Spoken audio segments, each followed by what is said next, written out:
నమస్కారం. Life skills కార్యక్రమానికి స్వాగతం.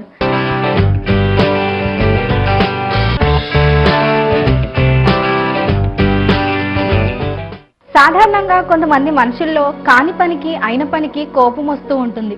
అసలు ఈ కోపంని ఎలా కంట్రోల్ చేసుకోవాలి, కోపం రాకుండా మనని మనం ఎలా చూసుకోవాలి, ఈ విషయాల గురించి వివరించడానికి మనతో ఉన్నారు ప్రముఖ సైకాలజిస్ట్ జవహర్ లాల్ నెహ్రూ గారు. వారిని అడిగి మరిన్ని విషయాలు తెలుసుకుందాం. నమస్కారం సార్. నమస్కారం.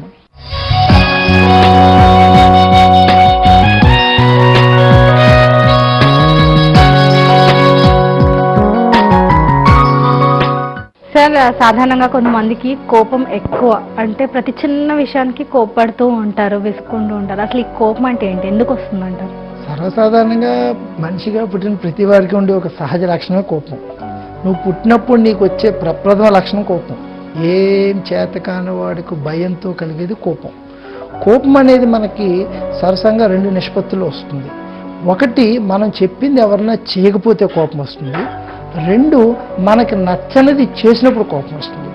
ఈ రెండు కలిపి మనం టోటల్ కోపంగా ఆలోచిస్తాం. ఉదాహరణకు ఒక తండ్రి ఇంట్లోకి ఎంటర్ అయినప్పుడు బాబు చదువుకో అని పిల్లాడికి చెప్తే పిల్లాడు చదువుకోకుండా అలా కూర్చుని ఉంటే తండ్రికి కోపం వస్తుంది. ఇది 50% మాత్రమే. లేచి వెళ్ళి పిల్లాడు టీవీ పెట్టుకుంటాడు. ఇప్పుడు తండ్రికి ఇంకా కోపం వస్తుంది. ఎందుకంటే టీవీ పెట్టుకున్నాడని ఇంకో 50%. టోటల్గా 100% కోపం వచ్చి పిల్లాడిని కొట్టేస్తాడు. నిజానికి కోపం అనేది నేను ఎక్స్పెక్ట్ చేసింది ఏంటో అది జరగకపోతే వచ్చేటువంటి ఒక భావన. నిజానికి కోపం ప్రకటించడం కంటే దాన్ని ప్రేమించడం నేర్చుకోవాలి. కోపం అనేది ఒక అసమర్థతగా ఫీల్ అవుతారు. మనిషి కోపం వచ్చినప్పుడు విచక్షణంగా మాట్లాడతాడు, ఏం మాట్లాడుతున్నాడో తెలియదు, పదాలకు అర్థం కాదు. అందువల్ల ఆ క్షణంలో అందరి మనసులు బాధపడతాయి. తర్వాత దీనికి కోపం తగ్గి సారీ చెప్పినా కూడా వాళ్ళ మనసులో గాయాలు అలాగే ఉండిపోతాయి. చిన్న వయసులో పిల్లలకు పడ్డ గాయాలు పెద్దయ్యాక దారుణమైన ప్రభావాన్ని చూపిస్తాయి. నిజానికి కోపిష్టి అంటే ఎవరూ లేరు. తన అసమర్థతను అర్థం చేసుకోలేని వాడే కోపిష్టి. నాకు ఇది రాదు అని చెప్పడానికి నామోషిగా ఫీల్ అయిన వాళ్ళే కోపం పొందుతారు. నాకు అది రాదు అని చెప్పడానికి ఎప్పుడైతే నేను ఓపెన్గా రెడీ అయ్యానో నాకు కోపం రాదు. కానీ నాకు వచ్చు అన్న అహాన్ని ఫీల్ అయ్యి రాదు అని చెప్పలేని భావనలో ఉన్నప్పుడు నాకు కోపం వస్తుంది. నిజానికి కోపం వచ్చిన మనిషికి ఏదైనా చేయగలడు. చాలాసార్లు జనాల్ని భయపెట్టాలన్న ఒక నటంతో మనం కోపం ప్రకటిస్తూ ఉంటాం. ఈ కోపం ప్రకటించే మనస్తత్వం పెరిగినప్పుడు ఇంట్లో వస్తువులు విసిరేయడం, జనాల మీదకి ఏదైనా అంటించుకోవడం, బ్లేడ్లతో కోసుకోవడం, ఇలాంటివి ఒక కోపంలో భావోద్రేకాలు చేస్తూ ఉంటారు. దానివల్ల వాళ్ళకి వాళ్ళు చేసుకునే నష్టం ఎక్కువ ఉంటుంది, ఎదురు వాళ్ళకి చాలా తక్కువ ఉంటుంది. ఇప్పుడు నా కోపం వచ్చింది, మా ఇంటికి వెళ్ళాను, నా జేబులో నా చేతి మీద ఉన్న వస్తువులన్నీ విసిరాను. మ్యాక్సిమం ఎన్ని ఉంటాయి? ఓ వాచ్, ఓ చైను, ఓ రింగు, కళ్ళజోడు, షర్టు, ప్యాంటు, షూ అన్నీ కలిపి 16-20 ఉంటాయి. అన్నీ విసిరేసాక మా ఆవిడ కిచెన్లోంచి మొత్తం సామాన్లు ఎత్తడం ప్రారంభించింది అనుకోండి, 300 వస్తువులు రోడ్డు మీద ఉంటాయి. సో 300 వస్తువులు ఎత్తుకోవడం బెటరా, 16 వస్తువులు నా దగ్గర ఉంచుకోవడం బెటరా అంటే 16 ఉంచుకోవడమే మంచిది.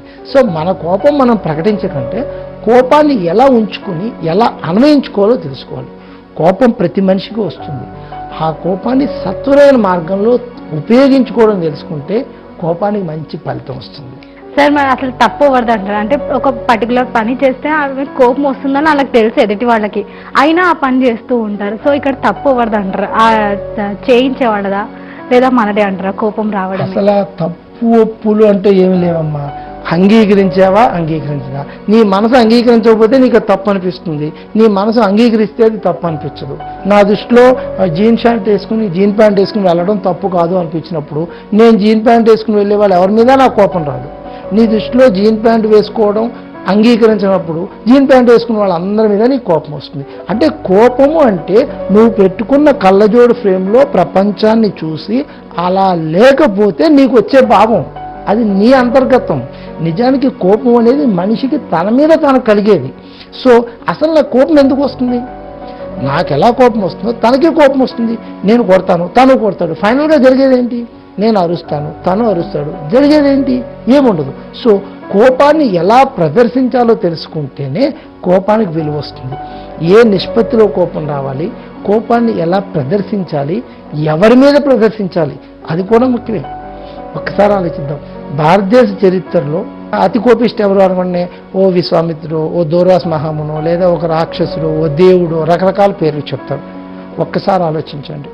అతి కోపిష్టి మహాత్మా గాంధీ, ఆయనకి ఎంత కోపం వచ్చిందంటే అర్ధరాత్రి నన్ను సూట్ కేసుతో నన్ను రైల్లోంచి బయటికి విసిరేశారు కదా, మీ దేశంలో ఉన్నందుకే కదా, నా కోపం ఏంటో చూపిస్తా, నిన్ను నా దేశంలోంచే బయటికి పంపిస్తా, అంత కోపం వచ్చింది.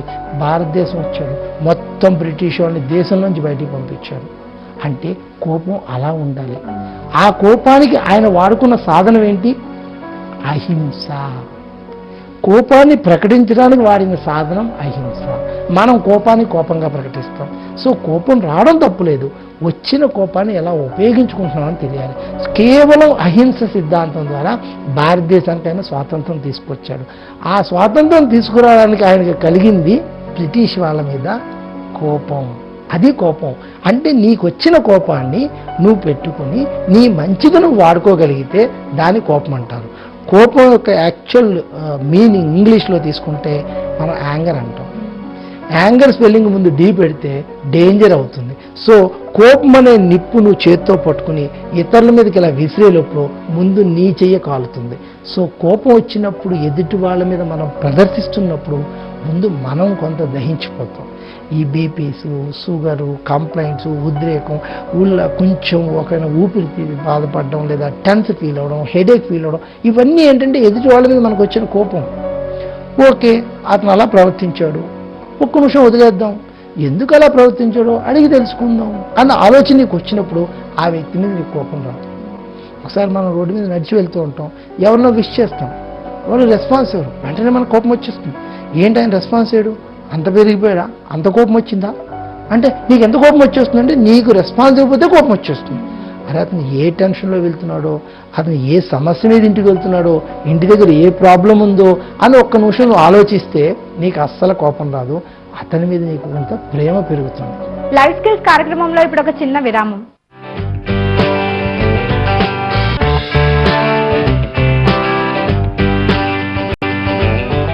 లైఫ్ స్కిల్స్ కార్యక్రమానికి తిరిగి స్వాగతం.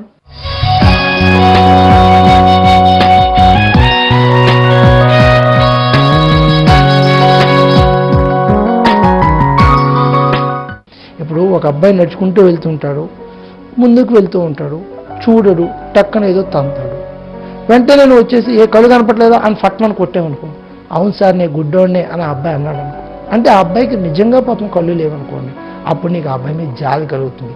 అంతకంటే ఘోరం నీ మీద నీకు అసహ్యం వేస్తుంది. సో నీ కోపాన్ని ప్రకటించే ముందు సంఘటనని సమీక్షించుకోండి. నెగటివిటీని కాకుండా పాజిటివిటీని ఫస్ట్ చూడండి. అంటే పాజిటివ్ అసలు ఎందుకు జరిగింది, ఇక్కడ పాజిటివ్ నెగిటివ్ అంటే పాసిబిలిటీస్ ఆలోచించండి. ఈ సంఘటన జరగడానికి కారణం ఏమై ఉంటుందో అతని పదాల్లో అతను వినండి. విన్న తర్వాత ఏంటంటే ఇందాక మీరు అన్నారు సార్ వాళ్ళు అలా చేశారు నాకు కోపం వచ్చిందని, అతను కరెక్టా నేను కరెక్టా అని ఆలోచించడం కంటే అసలు కరెక్ట్ ఏంటి అని మనం ఆలోచిస్తే సమస్యలకు చాలా పరిష్కారాలు వస్తాయి. అతని దృష్టిలో అతను కరెక్టు, నా దృష్టిలో నేను కరెక్టు. సో ఇద్దరం వాదించుకుంటాం. ఈ రెండు పాత్రల నుంచి బయటకు వచ్చి అసలు కరెక్ట్ ఏంటి అని ఆలోచించినప్పుడు కోపం అస్సలు మనకు రాదు. కోపం అసలు రాకుండా ఉన్నప్పుడు అందరినీ మనం ప్రేమిస్తాం. కోపం ప్రకటించడానికి ప్రథమ అవకాశం మనుషులకి దేవుడు కల్పించింది ప్రేమించడం. అన్ని మతాలు, అన్ని గ్రంథాలు కూడా అందరినీ ప్రేమించమని చెప్తాయి. అన్ని మత సారాంశాలు కూడా ప్రేమించమని చెప్తాయి. చిన్నప్పటి నుంచి మన స్కూళ్ళల్లో మనం ప్రార్థన చేస్తాం, భారతదేశం మాతృభూమి, భారతీయులందరూ నా సహోదరులు, నేను నా దేశాన్ని ప్రేమిస్తాను అని. అటున్నప్పుడు నా కోపం ఎందుకు వస్తుంది? కోపం వచ్చింది అంటే నా అసమర్థత నాలో పెరుగుతుందన్నమాట. ఈసారి నుంచి మీకు ఎప్పుడు ఎవరి మీద కోపం వచ్చినా అది అతని అసమర్థత. మీరు కోపం ప్రకటించారు అంటే మీలో అసమర్థత పెరిగిపోతుందని తెలుసుకోండి. అంటే సార్ ఎట్లా ఉండాలి అంటారంటే కోపం ప్రదర్శించే ముందు ఆ ఒక్క సెకండ్ మనలో మనం ఎలా కంట్రోల్ చేసుకోవాలంటారు? కంట్రోల్ అంటే ఏం లేదండి, కోపం అనేది ఒక ఎమోషన్.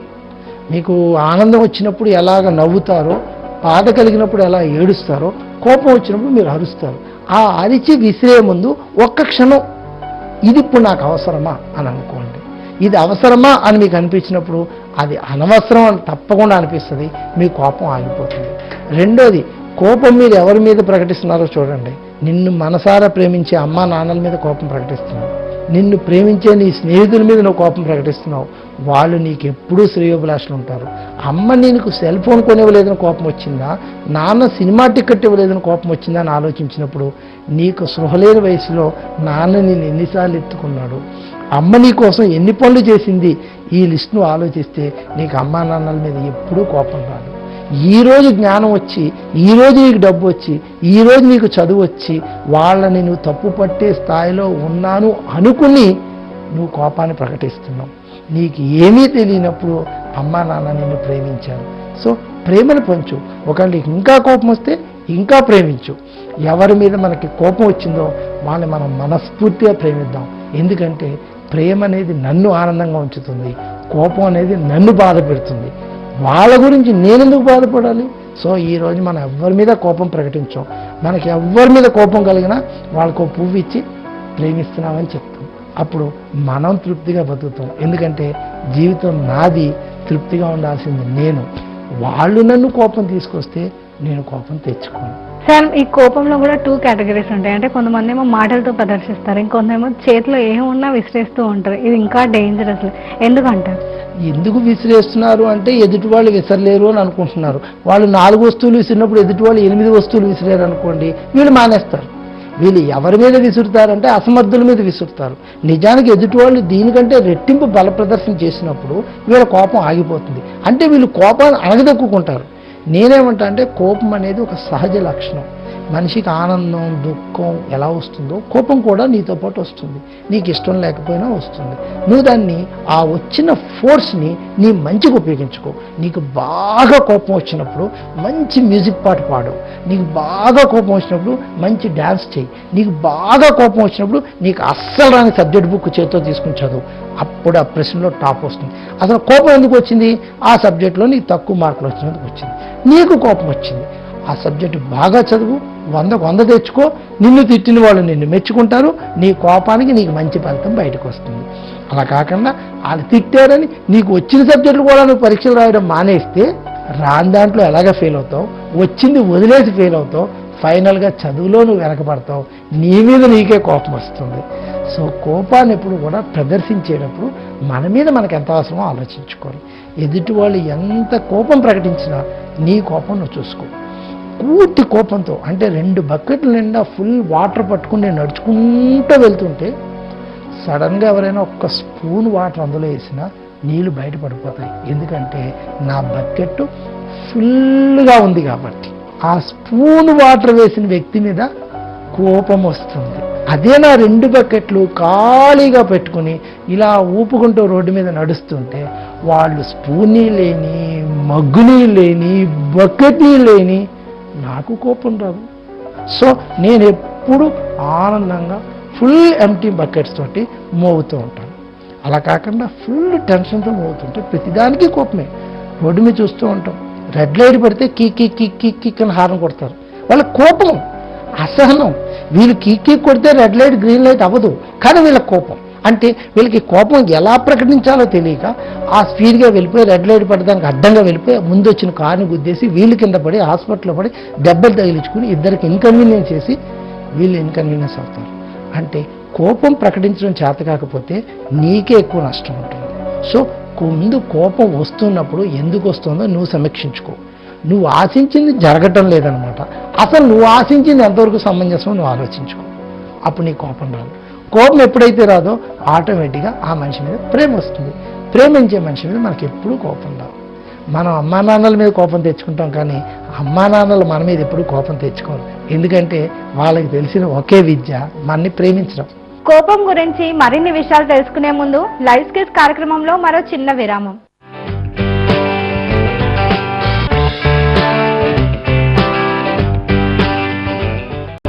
లైఫ్ స్కిల్స్ కార్యక్రమానికి తిరిగి స్వాగతం.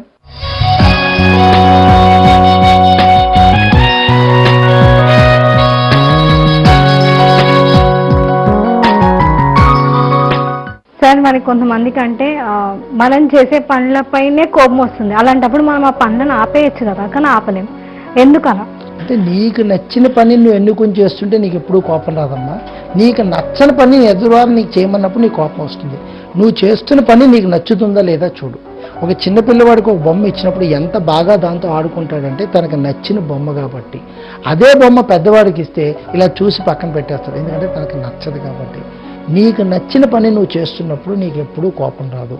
నీకు కోపం ఆ పనిలో వస్తుంది అంటే ఆ పని మీద నీకు నచ్చడం కొంచెం తక్కువ ఉందని అర్థం. ఒకటి, నచ్చడమైనా పెంచుకో, లేదా ఆ పనినైనా తప్పించేసి. తప్పనిసరిగా పని చేయాల్సి వచ్చినప్పుడు ఆ పని మీద ఇష్టాన్ని పెంచుకో. ఇష్టాన్ని ఎప్పుడైతే పెంచుకున్నావో నీకు కోపం రాదు. సార్ ఇంకా ఏంటంటే మామూలుగా మనం గమనిస్తుంటాం, ఏదైనా రిలేషన్షిప్లో అయినా లేదా ఫ్రెండ్షిప్లో అయినా స్టార్టింగ్ స్టేజ్లో అలాగే ఉంటారు వాళ్ళు. కాకపోతే వాళ్ళు చేసే ప్రతి పని మనం అప్పుడు ఇష్టపడుతూ ఉంటాం. రాను రాను రాను రాను అదే పనులు చిరాకు తెప్పిస్తాయి, కోపం తెప్పిస్తూ ఉంటుంది. అంటే ఎందుకు అంటారు అట్లా? నిజానికి రిలేషన్స్ ఏవి కూడా ఇష్టపడి ఉన్నాయని మాత్రం మనం అనుకోలేం. ఎవరికి వాళ్ళు ఏమనుకుంటారంటే పక్క వాళ్ళని మార్చేద్దాం అనుకుంటారు. సో నాకు ఇష్టం లేని పని నా మనిషి చేస్తున్నా కూడా ఇనీషియల్ స్టేజ్లో, అంటే మీరన్న ఆ ఫ్లక్ట్ పాయింట్, అంటే ఎక్కడైతే అతను రివర్స్ అవుతున్నాడో ఆ పాయింట్ని ఫ్లక్ట్ పాయింట్ అంటాం. ఈ మొదటి నుంచి ఆ పాయింట్ దాకా ఇతను సర్దుకుంటాడు. ఎందుకు సర్దుకుంటాడంటే తర్వాత నా లైన్లోకి వచ్చాక నేను మార్చేస్తాను లేని ఒక నమ్మకం. అంటే నాకు నలుపు అస్సలు ఇష్టం లేకపోయినా తన గురించి నేను నల్ల డ్రెస్ వేసుకుని తిరుగుతూ ఉంటాను. ఎందుకంటే ముందు నా లైన్లో పడ్డాక తర్వాత చెప్పి మార్చేస్తానులే అని ఒక ఓవర్ కాన్ఫిడెన్స్. అంటే ఎదుటి మనిషిని నేను మార్చగలను అన్న ఒక సిద్ధాంతపరమైనటువంటి నమ్మకంతో వీళ్ళు దగ్గర అవుతారు. దగ్గరైనప్పుడు వీళ్ళ సహజ లక్షణం అలాగే ఉంటుంది లోపల.